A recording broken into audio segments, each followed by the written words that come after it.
आज यहाँको सामनेमा मैले दुईटा अङ्ग्रेजी शब्द प्रस्तुत गरेको छु त्यो टाइटलमा कि एटिट्युडले जीवनमा एल्टिट्युड निर्धारण गर्दछ भनेर। मैले त्यो एटिट्युडको यथार्थ जस्ताको तस्तै नेपालीमा कतिपटक स्वभाव, कतिपटक आचरण, कतिपटक व्यवहार भनेर भनिन्छ। एटिट्युड भनेको तपाईँ र मेरो मगजको अवस्था, सोच्ने तरिका, मानिससँगको व्यवहारमा होस्, व्यक्तिगत जीवनको व्यवहारमा होस्, अथवा कुनै पनि कुराप्रति तपाईको दृष्टिकोण भनौँ, एटिट्युड तपाईँ र मेरो आचरण, स्वभाव। र एल्टिट्युड भनेको त सायद बुझ्नुहुन्छ होला, उचाइ। जति जति पहाडमा जानुभयो तपाईको समुद्री सतहबाट उचाइ बढ्दै बढ्दै जान्छ, त्यसलाई भन्छौँ हामी एल्टिट्युड। त हाम्रो आचरणले, हाम्रो व्यवहारले, हाम्रो सोचले जीवनमा कति माथि हामी जान्छौँ भन्ने कुरा निर्णय गर्दछ भनेर विद्वानहरू, वैज्ञानिकहरू, मनोविज्ञानहरू, शिक्षकहरू, दर्शनशास्त्रीहरूले लामो समयदेखि भन्दै आएका छन् हाम्रो जीवनको लागि।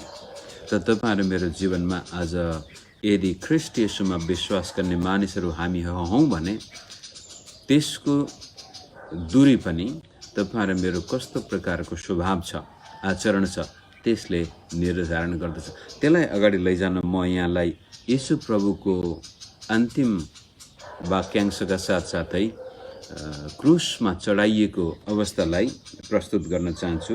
लुकाको सुसमाचार 23 अध्यायको 32बाट म पढ्छु। एटिट्युडको बारेमा कुरा गर्दाखेरि कसरी जीवनमा तपाईँ र म माथि जाने नजाने, तल जाने माथि जाने निर्णय तपाईँ र मेरो आचरण, एटिट्युडले गर्दो रहेछ। अब तिनीहरूले दुई अपराधीहरूलाई उहाँसँगै मृत्युदण्ड दिन लागे। जब तिनीहरू खप्परे भन्ने ठाउँमा आए तब त्यहाँ तिनीहरूले उहाँलाई क्रुसमा टाँगे र ती अपराधीहरूमध्ये एकजनालाई दाहिनेपट्टि र अर्कोलाई देब्रेपट्टि क्रुसमा टाँगे। अनि येशूले भन्नुभयो, हे पिता, यिनीहरूलाई क्षमा गर्नुहोस्, किनकि यिनीहरूले के गर्दैछन् सो जान्दैनन्। अनि तिनीहरूले उहाँको वस्त्र भाग गरेर छिट्टा हाले। मानिसहरू उभिएर हेरिरहेका थिए। शासकहरूले उहाँको ठट्टा गर्दै भने, एटिट्युड, येशू ख्रीष्टको एटिट्युड चाहिँ, पिता, यिनीहरूले के गर्दैछन् सो जान्दैनन्, यिनीहरूलाई क्षमा दिनुहोस्। तर तल क्रुसको फेदमा उभिएर यीशु प्रभुका लुगा चिट्ठा हालेर त्यसपछि त्यहाँ भएका मानिसहरूले ठट्टा गर्दैछन्, गिल्ला गर्दैछन्। यीशु, त्यो पनि एउटा एटिट्युड हो। यसले अरूलाई बचायो। यो परमेश्वरका ख्रीष्ट तथा उहाँका चुनिएका जन हो भने यसले आफैलाई बचाओस्। यो अविश्वासको एटिट्युड, गिल्ला गर्ने एटिट्युड। सिपाहीहरूले पनि आएर उहाँलाई सिर्का दिँदै यसो भनेर गिल्ला गरे, त यहुदीहरूका राजा होस् भने आफैलाई बचा। यो यहुदीहरूको राजा हो भन्ने दोषपत्र पनि उहाँको मस्तिर थियो। यो सबै मानिसको एटिट्युडहरू, त्यहाँ पुजारीहरूको एटिट्युड, रमिता हेर्नेहरूको एटिट्युड, त्यहाँबाट बाटो भएर जानेहरूको एटिट्युड, सिपाहीहरू सबैको एटिट्युड छ। 39 पदमा क्रुसमा टाँगिएका अपराधीहरूमध्ये एकजना अपराधीले उहाँको अपमान गर्दै भन्यो, कि तिमी ख्रीष्ट होइनौ, तिमी आफैलाई र हामीलाई बचाऊ। यो एउटा सङ्गी मृत्युदण्डमा गइरहेको चोर अपराधीको पनि एटिट्युड हामी देख्दैछौँ यहाँनिर। उसले ख्रीष्ट येशूलाई भन्छ, त चाहिँ ठुलै भन्थिस्, ल आफैलाई पनि बचा, हामीलाई पनि बचा यहाँबाट। त्यो पनि एउटा एटिट्युड हो। त्यसपछि 40 पद, तर त्यसलाई हकारेर अर्काले जवाब दियो। अब यीशुको दाहिने र देब्रेपट्टि यी अपराधीहरू पनि क्रुसमा मृत्युदण्डको लागि झुन्ड्याइएका छन्। र एउटा क्रुसमा मर्नै लागेको व्यक्तिको एटिट्युड पनि देख्नुहुन्छ। उसमा अझै पनि जुन प्रकारको एटिट्युड हुनुपर्ने थियो त्यो छैन। तर त्यसको गिल्लालाई सुनेर 40 पदमा उसको सङ्गी अपराधीले यसरी भन्छ, त्यसलाई हकारेर अर्कोले जवाब दियो, त पनि त त्यही दण्डमा परेको छस्, तापनि परमेश्वरको डर मान्दैनस्? यीशु ख्रीष्टलाई त्यस्तो अपमानित शब्द प्रयोग गर्न तँलाई डर लाग्दैन? हाम्रो दण्ड त न्यायोचित छ। अब यिनीहरूले पक्कै पनि अपराधी गरेका थिए। अरू सुसमाचार यिनलाई डाकु भनेको छ, चोर भनेको छ। अब त्यो बेलामा डाकु र चोरहरू यस्ता दुष्ट मानिसहरू थिए जसले मानिस मारेर पनि चोरेर जान्थे। बाटोमा जाने व्यापारीहरूलाई लुट्थे, मार्थे। घरमा धनाढ्यहरूको घरमा गएर मारेर लुटेर यी अपराधीहरू, डाकु जसले अपराध गरेको छ, अन्याय गरेको छ, धेरैको सुख चोरेर लगेको छ, धेरैको जीवन नारकीय बनाएका यी कुख्यात अपराधीहरू नै हुन् जसलाई मृत्युदण्ड दिइएको छ। त्यसै कारण त्यो व्यक्तिले भन्छ हाम्रो दण्ड न्यायोचित छ। यसको एटिट्युड कस्तो छ हेर्नुहोस्, किनकि हामीले त आफ्नो कामको उचित फल भोगिरहेका छौँ, तर यी मानिसले त केही अनुचित काम गरेका छैनन्। यो सबै कुरा देखेको छ यो चोरहरूले पनि, यी डाकुहरूले पनि, यी अपराधीहरूले पनि। तर एउटा अपराधीले यीशुको गिल्ला गर्छ, अर्को अपराधीले यीशुको सही मूल्याङ्कन गर्छ र भन्छ तँलाई लाज लाग्दैन, परमेश्वरको डर लाग्दैन, यस्तो स्थितिमा पनि तेरो यस्तो विचार, कमसेकम मर्नुभन्दा अगाडि त आफ्नो पापको पश्चाताप गर। यो व्यक्ति त निर्दोष मानिस, निर्दोष व्यक्ति हो। हाम्रो न्याय त न्यायोचित छ। जे काम गरेका थियौँ त्यसको फल हामीले भोगिरहेछौँ र मरेपछि तपाईँ र म पनि स्वर्गको राज्यमा अथवा नरकमा जाने एउटा निर्णय हुनेछ। त्यति बेलामा कमसेकम अहिले पश्चाताप गरेर परमेश्वरको डर त मान भनेर एउटाले अर्कोलाई हप्काउँछ। तब त्यसले भन्यो, हे येशू, तपाईँ आफ्नो राज्यमा आउनुहुँदा मलाई सम्झनुहोस्। अब हेर्नुहोस्, दुईजना चोर यीशुको दायाँ र देब्रेतिर छन्। एउटाले यीशुको गिल्ला गर्दैछ, अर्कोले यीशुलाई भन्दैछ, प्रभु तपाईँको राज्यमा आउँदा मलाई पनि सम्झिनुहोस् है। यो पनि अपराधी हो, तर यसको सँगै अपराधीले यीशुको अपमान गर्दैछ भनेदेखि यसले यीशुलाई सम्मानपूर्वक भन्छ, विश्वास व्यक्त गर्दैछ, भन्दछ प्रभु तपाईँ निर्दोष हुनुहुन्छ, तपाईँले कुनै गल्ती गर्नुभएको थिएन र पनि तपाईँ आज यसरी क्रुसमा मर्दै हुनुहुन्छ र मलाई विश्वास छ तपाईँले जे भन्नुभएको छ त्यो सत्य हो, मैले सुनेको कुराहरू सत्य हुन् र तपाईँको राज्यमा आउँदाखेरि मलाई पनि सम्झिनुहोला। एउटा चोर मसँगै क्रुसमा मरेको थियो भनेर सम्झिनुहोला प्रभु भनेर उसले एउटा भविष्यको आशा व्यक्त गर्दछ। मृत्यु पारिपट्टि केही आशा छ कि मैले पापको प्रायश्चित गरेर यो मृत्युको घडीमा पनि आफ्ना पाप र अधर्मलाई स्वीकार गरेर परमेश्वरको हातमा जीवन सुम्पेको खण्डमा केही गरी मृत्यु पारे मेरो लागि आशा छ कि भनेर आफ्नो एटिट्युड व्यक्त गर्दैछ यो चोरले पनि। तर यीशुले त्यसलाई भन्नुभयो, साँच्चै म तिमीलाई भन्दछु, आजै तिमी मसित स्वर्गलोकमा हुनेछौ। अब मैले तपाईँलाई भन्न खोजेको कुरो यही हो कि जीवनमा तपाईँ र म स्वर्ग र नरक जाने निर्णय पनि तपाईँ र मेरो एटिट्युडले गर्नेछ र यसै संसारमा बस्दाखेरि पनि तपाईँ र मेरो जीवनको गुणस्तर कस्तो हुने हो तपाईँ र मेरो एटिट्युडले निर्धारण गर्नेछ। तपाईँ र म कहाँसम्म माथि जान सक्छौँ त्यो पनि हाम्रो आचरणले निर्धारण गर्नेछ। मानिससँगको सम्बन्धमा पनि कतिको मिठास हामीसँग छ, परिवारमा कस्तो वातावरण छ, यो सबै हाम्रो एटिट्युडले निर्णय गर्नेछ मित्र। दुईटा चोर, दुईटा डाकु, दुईटा अपराधीहरू येशूको दायाँ र देब्रेतिर छन्। एउटाको एटिट्युड आफ्नो सही मूल्याङ्कन गरेको छैन, अहिलेसम्म उसले आफूलाई चिनेको छैन, अहिलेसम्म आफूभित्र भएको त्यो दुष्ट प्रवृत्तिको सही मूल्याङ्कन नगरेर अन्धो भएको छ र उसले न त आफूलाई चिन्न सक्यो, न ख्रिस्टलाई चिन्न सक्यो, न अरू कसैलाई चिन्न सक्यो, जसको फलस्वरूप ऊ मृत्युमा पनि पाप र अधर्म र अपराधीको संज्ञा उसलाई दिइन्छ भने अर्को डाकु अपराधी छ जसले आफूलाई चिनेको छ। क्रुसमा जब उसलाई मृत्युदण्ड दिइन्छ, सायद मूल्याङ्कन गरे होला, हो क्रुसमा म जाँदैछु, यो कसैको दोष होइन, यो मेरो दोष हो। समाजले पनि मलाई क्रुसमा झुन्ड्याएको होइन, सरकारले पनि क्रुसमा झुन्ड्याएको होइन, मेरो आफ्नै अपराधले मलाई क्रुसमा झुन्ड्याएको हो र उसले आफ्नो सही मूल्याङ्कन गर्दछ। र त्यसै सिलसिलामा उसले पक्कै पनि परमेश्वरको बारेमा सुनेको थियो, येशू ख्रिस्टको बारेमा सुनेको थियो, येशू प्रभुले प्रचार गरेको वचन पनि यसले सुनेको हुनुपर्छ र ती सबै कुराहरूलाई मनमा राखेर जब ख्रिस्टकै सामनेमा ऊ क्रुसमा झुन्ड्याइन्छ, उसले ख्रिस्टलाई पनि सही मूल्याङ्कन गर्दछ र दिनुपर्ने मान सम्मानका साथ उसले प्रभुलाई सम्बोधन गरेर भन्छ, प्रभु तपाईँको राज्यमा आउँदाखेरि मलाई पनि सम्झिनुहोला र जसको फलस्वरूप उसको गन्तव्य अनन्तकालको लागि परिवर्तन हुन्छ।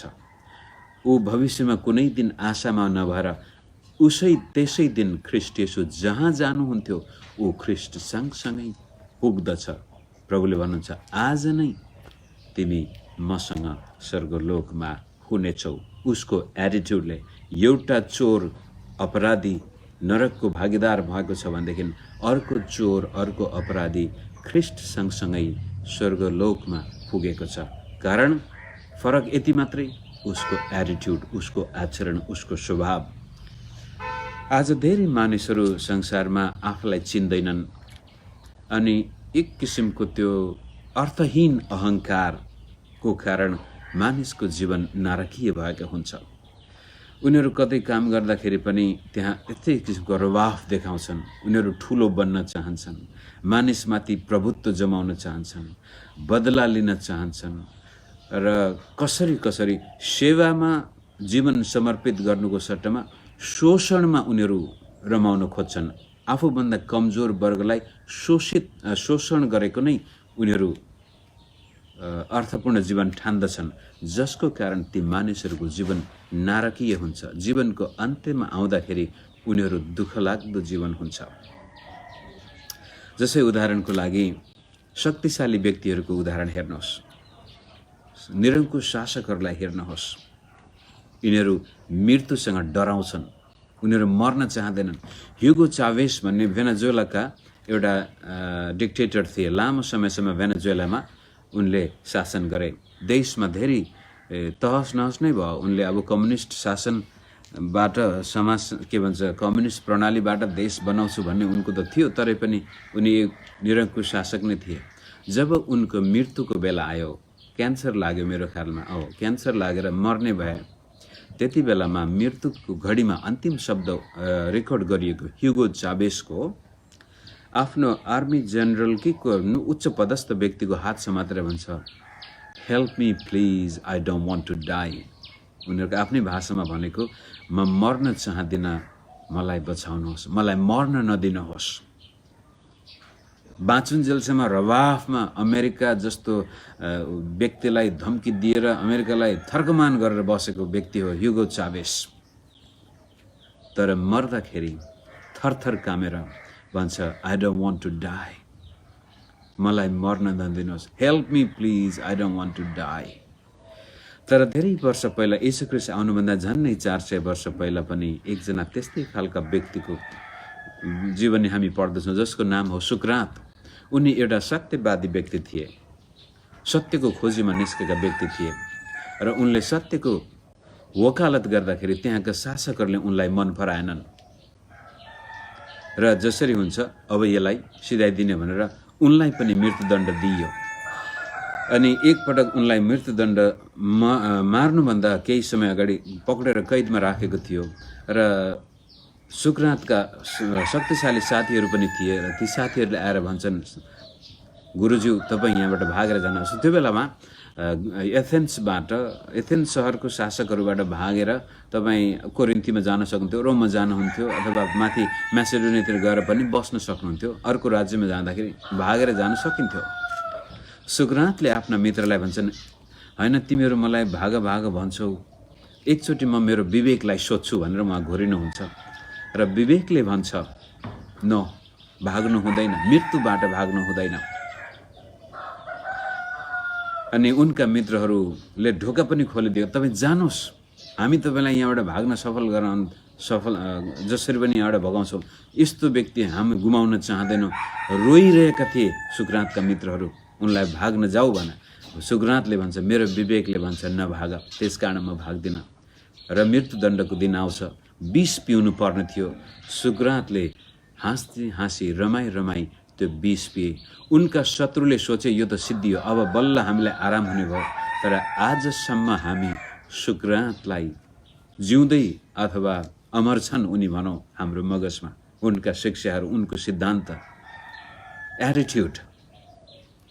मृत्युसँग डर कामेको ह्युगो चावेस, मृत्युबाट भाग्दा भाग्दै एउटा सुँगुरको खोरमा दुलोमा लुकेको सद्दाम हुसैन, थुप्रै यस्ता डरलाग्दा निरङ्कुश शासकको कुरो तपाईँहरूमा देख्दछौँ।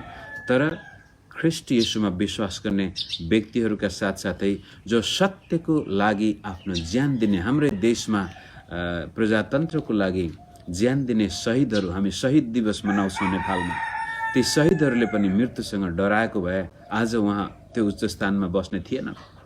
मृत्युलाई अँगाले सहस्र साथ आफ्नो लक्ष्य र उद्देश्य प्राप्त गर्नको लागि मृत्युले पनि उनको एटिट्युडलाई नहल्लाएको कारण आज ती शहीदहरू पनि, अब हुन त अहिले यो माओवादी द्वन्द्वकालमा मर्ने थुप्रै नेपाली जनताहरूलाई पनि शहीद भन्छौँ हामी, तर त्यसको छुट्टै एउटा अर्थ होला। तर जो सत्यको लागि, शक्तिको लागि नभएर सत्यको लागि मर्न चाहन्छ त्यो व्यक्ति हो वास्तविक बहादुर। शक्तिको लागि त अब शक्ति पाएपछि ती व्यक्तिहरू झन् निरङ्कुश बन्छन्। शक्तिको लागि मर्ने व्यक्ति शहीद हुँदैन, सत्यको लागि मर्ने व्यक्ति शहीद हुन्छ र त्यो व्यक्तिको एटिट्युडले त्यसलाई सत्यको लागि मर्न मद्दत गर्दछ। त्यस किसिमले मित्र, तपाईँ र मेरो व्यक्तिगत जीवनमा पनि यदि हाम्रो जीवनमा उचाइ हुने हो, बढ्ने हो भने हाम्रो एटिट्युडलाई हामीले जाँच्नुपर्छ। म कस्तो खालको व्यक्ति हुँ। फिलिपीको किताबमा यो एटिट्युड सम्बन्धी नै पावलले यसरी लेख्नुभएको छ, फिलिपी 2 अध्याय, त्यहाँ ख्रिस्टको चरित्र तिमीहरूमा होस्, ख्रिस्टको आचरण तिमीहरूमा होस् भन्ने लक्ष्यले त्यो लेखिएको थियो। यहाँ यसरी लेखिएको छ, अब ख्रिस्टसँग विश्वास गर्ने तपाईँ र म, हाम्रो एटिट्युड कस्तो हुनु पर्यो। यदि ख्रिस्टमा केही प्रोत्साहन छ भने, प्रेमको केही प्रेरणा, पवित्र आत्माको केही सङ्गति, केही स्नेह, सहानुभूति छ भने तिमीहरू एउटै मनका भएर, एउटै प्रेम राखेर, पूर्ण सम्मति साथ एउटै चित्तका भएर मेरो आनन्द पुरा गर। यो एउटै चित्तका, ह्याभ द सेम एटिट्युड, त्यस्तै खालको सोच राखेर मेरो आनन्द पुरा गर। स्वार्थ वा अहङ्कारमा केही नगर, यो पनि एटिट्युड हो। स्वार्थी हुनु, घमण्डी हुनु, अहङ्कारी, यो पनि एटिट्युड हो। नम्र हुनु, अरूको सेवा गर्नु, यो पनि एटिट्युड हो। स्वार्थ र अहङ्कारमा केही नगर, तर नम्रतामा एउटाले अर्कालाई आफूभन्दा श्रेष्ठ ठान, त्यो पनि अर्को एउटा एटिट्युड हो। जहिले पनि अरूलाई सम्मान गर्नु।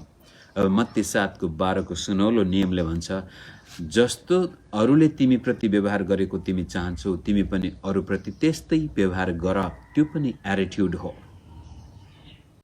त्यसले तपाईँ र मेरो एल्टिट्युड निर्धारण गर्छ। समाजमा मानिसले तपाईँलाई कसरी हेर्छन्, एकदमै अहङ्कारले भरिएको, रवाफले भरिएको तपाईँको सामन्ती सोच छ भने सायद मान्छेले सामनेमा त तपाईँलाई आदर गरेको जस्तो देखाउला, डरको कारण। बाँच्नु छ सबैले, तपाईँसँग शक्ति होला, तपाईँको प्रभावशाली व्यक्ति होला, त्यो रवाफ देखाएर तपाईँको सामने मानिस अलिअलि डराएको, आज हजुर हजुर भनेको, तर तपाईँको पिठी पछाडि तपाईँलाई कुकुर सरह व्यवहार गर्छन् मान्छेहरूले।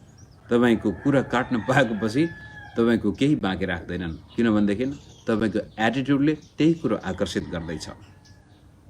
तर नम्र व्यक्ति, समाजसेवी, सुखनाथ मरेर गए, तर आज हामी सुखनाथको प्रशंसा गर्छौँ। ख्रिस्ट येशूले संसारको मानिसको पापको लागि आफ्नो जीवन समर्पित गरिदिनु भयो। आज सबैले उहाँलाई आफ्नो मुक्तिदाता भनेर स्वीकार गर्दछन्। तर जुन व्यक्तिले येशू ख्रिस्टलाई मृत्युदण्ड दिएको थियो, त्यसलाई एउटा अथवा मृत्युमा धोका दिएको थियो, तिनीहरू आज दुष्ट मानिसहरूको चित्रणको रूपमा आउँदछन्। तपाईँ कहाँ पुग्नुहुन्छ, तपाईँको एटिट्युडले निर्णय गर्दछ। हाम्रो देशमा यो राजनैतिक समस्या आउँदाखेरि पनि प्राय सबै के भन्छ, राजनैतिक दलका मानिसहरू किन नहुन्, उनीहरूले राजा वीरेन्द्रलाई सम्मानपूर्वक नै हेर्दछन्, किनभने उनमा एउटा एटिट्युड थियो र त्यो एटिट्युडकै कारण उनले सायद देशमा प्रजातन्त्रलाई पनि स्वीकार गर्नुभयो। यदि राम्रा प्रकारका प्रधानमन्त्री र उनका सल्लाहकार राम्रा थिए भनेदेखि सायद सुरुमै उनले देशमा एउटा संवैधानिक राजतन्त्र ल्याउँथ्यो होला। र भन्न खोजेको कुरो, उनको एटिट्युडले उनका कतिपय गलत कदमहरूको पनि हामी वास्ता गर्दैनौँ, किनभने त्यो राजा सम्झिने बित्तिकै आफूलाई एउटा गर्व लागेर आउँछ, हाम्रो देशमा यस्तो पनि राजा थियो भनेर। एटिट्युडले गर्दाखेरि राणा शासक भन्ने बित्तिकै हामीलाई एक किसिमको त्यो शरीरमा नै कस्तो कस्तो खालको श्रृङ रिस उठेर आउँछ, किनभनेदेखि तिनीहरूको एटिट्युड शोषक प्रवृत्तिका थिए। तिनीहरू एटिट्युडले मान्छेलाई माथि लैजाने, तल लैजाने। यस किसिमले अब ख्रीष्ट येशूमा विश्वास गर्ने मानिसहरूको लागि पनि एटिट्युडले चर्चमा तपाईँ जानुहुन्छ, चर्चमा तपाईँको स्थान कहाँ छ, तपाईँको एटिट्युडले निर्णय गर्नेछ, तपाईँको आचरणले निर्णय गर्नेछ। सेवकाई गर्दै हुन्छ, पास्टर प्रचारक हुनुहुन्छ, तपाईँ र मेरो सेवकाईबाट मान्छेले कतिको आशिष पाउने हुन् त्यो पनि तपाईँ र मेरो एटिट्युडले निर्णय गर्नेछ। मैले जहिले पनि खगेन्द्र सङ्ग्रौलाले लेखेको लेख याद आउँछ। यो 2015 सालको भूकम्पपछि उनी पनि यी धर्मगुरुले के चाहिँ भन्दा रहेछन् भनेर, उनी त एउटा विद्वान व्यक्ति हुन्। सबैको अध्ययन गर्दाखेरि उनले एक दिन टेलिभिजनबाट प्रचार गर्ने क्रिस्चियनको प्रचारलाई पनि सुन्ने बडो ध्यान दिएर सुन्न खोजेको रहेछ। होइन, क्रिस्चियनको प्रचारकले के भन्दो रहेछ, क्रिस्चियन दृष्टिकोण के रहेछ त यो दुःख कष्टमाथि विजय हासिल गर्ने, यो आपद विपद प्राकृतिक प्रकोपमा कसरी यिनीहरूले हेर्दा रहेछन्, यिनका भगवानले के भन्छन् सुन्नु पर्यो भन्ने उद्देश्यले सङ्ग्रहलाई त्यो टिभी कार्यक्रम सुन्दै थिए रे उनले लेखेको। तर त्यो प्रचारकको एटिट्युड उनले भनेको छ त्यहाँ, त्यो व्यक्तिले बोल्दै जाँदाखेरि त त्यसले त मलाई त कुटौँला जस्तो गरी बोल्न थाल्यो। यहाँसम्म कि यीशु ख्रीष्टको भद्र र नम्र चरित्र नै धरापमा पर्यो त्यो प्रचारक गर्ने प्रचारकको शैलीलाई हेरेर, एटिट्युड। यदि त्यो प्रचारकले पनि एउटा नम्रतापूर्वक आफ्नो सुसमाचारलाई प्रस्तुत गरेको भए ती विद्वानले पनि ओहो क्रिस्चियनहरूमा पनि राम्रो विचार रहेछ भन्थ्यो होला।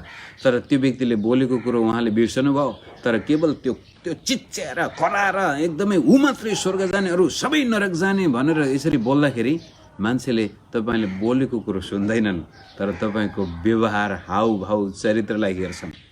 र ती विद्वानले त्यसले बोलेको कुरोमा ध्यान दिनुको सट्टामा कसरी त्यो बोल्यो, त्यसको आचरण कस्तो थियो, त्यसको दृष्टिकोण कस्तो थियो, त्यसमा उनी अड्किए।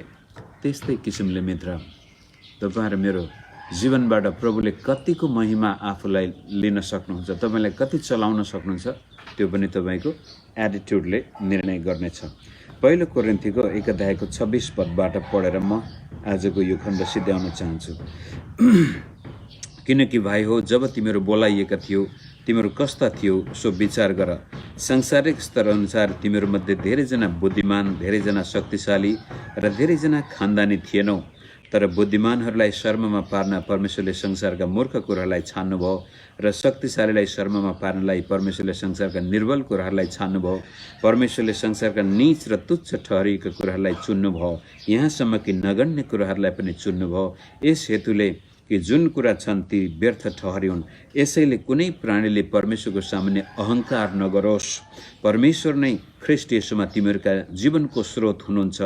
ख्रीष्टलाई नै उहाँले हाम्रो बुद्धि, हाम्रो धार्मिकता र पवित्रता र हाम्रो उद्धार बनाउनु भयो। यसैले लेखिएको छ, गर्व गर्नले प्रभुमा नै गर्व गरोस्। भाइ हो, जब तिमीहरू बोलाइएका थियौ तिमीहरू कस्ता थियो सो विचार गर। अनि त्यसपछि तल उहाँले व्याख्या गर्नुहुन्छ कि कसरी संसारका कमजोर, मूर्ख, हुँदै नभएका कुरालाई परमेश्वरले छान्नुभयो, ताकि ती व्यक्तिहरूको एटिट्युडबाट, आचरणबाट, त्यो जीवन जिउने शैलीबाट परमेश्वरले संसारका अहङ्कारीहरूलाई पनि शर्मिन्दा बनाउन सक्नुभएको होस्। त हाम्रो जीवनमा यदि नम्रताको आचरण छ, एटिट्युड छ, हामी आफूभन्दा अरूलाई श्रेष्ठ ठान्दछौँ, सेवाको लागि हामी अग्रसर हुन्छौँ, स्वार्थपूर्ति नभएर परमेश्वरको महिमा र मानिसको सेवाको लागि पाइला चाल्छौँ भनेदेखि त्यसले हामीलाई जीवनमा अझ बढी आशिषित जीवन जिउन मद्दत गर्नेछ।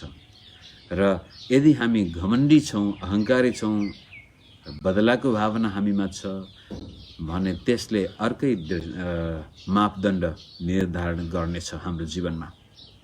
त तपाईँ र मेरो व्यक्तिगत जीवनमा एटिट्युडको महत्त्व, आचरणको महत्त्व, स्वभावको महत्त्व आफैले आफैलाई अध्ययन गर्नु पर्यो। त्यो दुईटा चोरलाई विचार गर्नुहोस्। एउटा चोरले आफूलाई चिन्छ र हो म जुन प्रकारको दण्डमा जाँदैछु त्यो न्यायोचित छ, म अपराधी हुँ, म पापी हुँ। त्यसपछि ख्रीष्टलाई हेर्छ र उसलाई थाहा छ ख्रीष्ट यसो निर्दोष हुनुहुन्थ्यो र उसले भन्छ, प्रभु तपाईँको राज्यमा मलाई सम्झिनुहोला, जसको फलस्वरूप त्यसै दिन ऊ स्वर्गको राज्यमा प्रवेश गर्छ। तर अर्को छ चोर, जसले आफैलाई चिनेको छैन अनि ख्रीष्टलाई पनि चिनेको छैन। नचिन्नुको कारण पक्कै पनि उसभित्र भएको अहङ्कार थियो होला, बदलाको भावना थियो होला। अपराधीहरू पनि ती व्यक्ति नै अपराधी हुन्छन् जसलाई कसैले पहिला दुःख दिएको थियो, त्यसको बदला लिने उद्देश्यले जाँदा जाँदा आफै अपराधी बन्छन्। एटिट्युड। एकजना व्यक्तिको कथा भनेर म सुझाउन चाहन्छु। 19 वर्षको उमेरमा उनलाई कैदमा पठाइयो, झ्यालखानामा हालियो। झ्यालखानामा पहिला पनि यो अमेरिकाको नियमअनुसार 18 वर्षसम्म चाहिँ यो नाबालकको नियम कानुन लाग्दछ, त्यसमा जेलमा राखिँदैन, कता कता पठाइन्छ।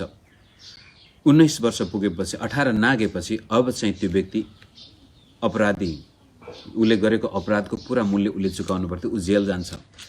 3 दिन झ्यालखानामा बल्ल थाहा भयो, ओहो कति वर्षको लागि ऊ झ्यालखानामा बसेको थियो। बल्ल उसको मगजमा लाग्यो अब त म पक्कै झ्यालखानामा परेँ। त्योभन्दा अगाडि ऊ बचपनदेखि नै चोर्ने बानी थियो उसको।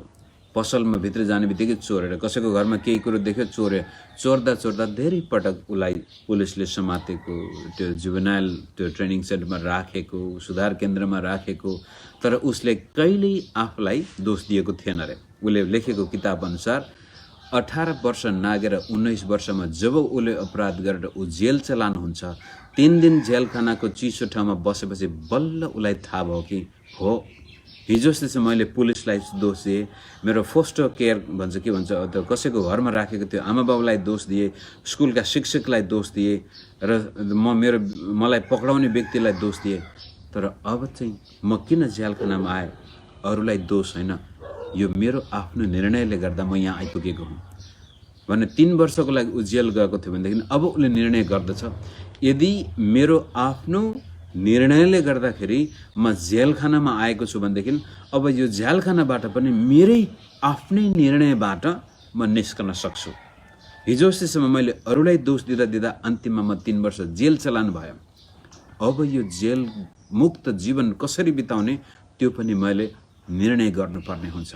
उसको एटिट्युड परिवर्तन भयो र उसले लेखेको छ कि त्यसै दिनदेखि नै अब झ्यालखानामा, हिजो अस्ति स्कुलमा पनि पढेको थिएन, कुनै हाई स्कुलसम्म पनि पास नगरेर त्यहाँ पुगेको थियो, उसले किताब पढ्न थाल्यो। उसले निर्णय गर्यो अब चाहिँ म जस्तो प्रकारको व्यवहारले म झ्यालखानासम्म आएको थिएँ, अब झ्यालखानाबाट निस्केर सज्जन व्यक्ति कस्तो खालको व्यवहारले बन्दो रहेछ म त्यो बन्छु भनेर उसले निर्णय गर्दछ र आफ्नो एटिट्युड परिवर्तन गर्दछ। र 3 वर्ष जेल चलान गरेको व्यक्ति 1.5 वर्षकै अवधिमा जेलबाट मुक्त हुन्छ, कारण उसले एउटा उच्च उदाहरण देखायो, असल उदाहरण देखायो। र आज ऊ धेरै मानिसहरूलाई कसरी जीवनमा सफलता हासिल गर्न सकिन्छ भनेर 2 जना छोराछोरीको बाउ परिवार छ, एकदमै धनाढ्य व्यक्ति बनेको छ र धेरै ठाउँमा ऊ गएर अरूलाई शिक्षा दिन्छ जीवन कसरी जिउने। निर्णय एटिट्युड परिवर्तन गरे उसले जीवनप्रति। त्यस्तै किसिमले मित्र तपाईँ र मेरो जीवनमा पनि हामी कसरी आफैलाई हेर्छौँ? बिचारा काम नलाग्ने आशा हेर्छौँ? होइन, ख्रीष्ट येशूमा सबै कुरा गर्न सक्छौँ। येशू प्रभुले भन्नुभयो विश्वास गर्नेका निम्ति सबै कुराहरू सम्भव छन्। त्यो पनि एटिट्युड हो। विश्वास गर्ने, चिन्ता गर्ने, यो पनि एटिट्युडसँग सरकार राख्ने कुरा हो। र घमण्डी हुने, नम्र भएर बस्ने, यो पनि एटिट्युड हो। आफूलाई मात्रै म ठुलो भन्ठान्ने, अरूलाई इज्जत दिने, यो पनि एटिट्युडको कुरो हो। तपाईँ कहाँ जानुहुन्छ? सकारात्मक सोच, सेवाको हृदय, अरूलाई सम्मान गर्ने, नम्रताको हृदय तपाईँमा छ भने तपाईँ माथि जानुहुनेछ। तर अहङ्कारी, स्वार्थी, आफ्नो मात्रै इच्छा पुरा गर्ने व्यक्ति जतिसुकै माथि पुगे पनि त्यो अन्तिममा यस्तो नराम्रो किसिमले लड्छ, पछि मान्छेले हेर्न पनि हेर्दैनन् त्यस्ता व्यक्तिलाई। आशा छ तपाईँ म परमेश्वरमा ख्रीष्ट येशूको आचरण भएका व्यक्ति बन्नेछौँ भन्दै आजको वचन यही राख्छु। जय मसीह।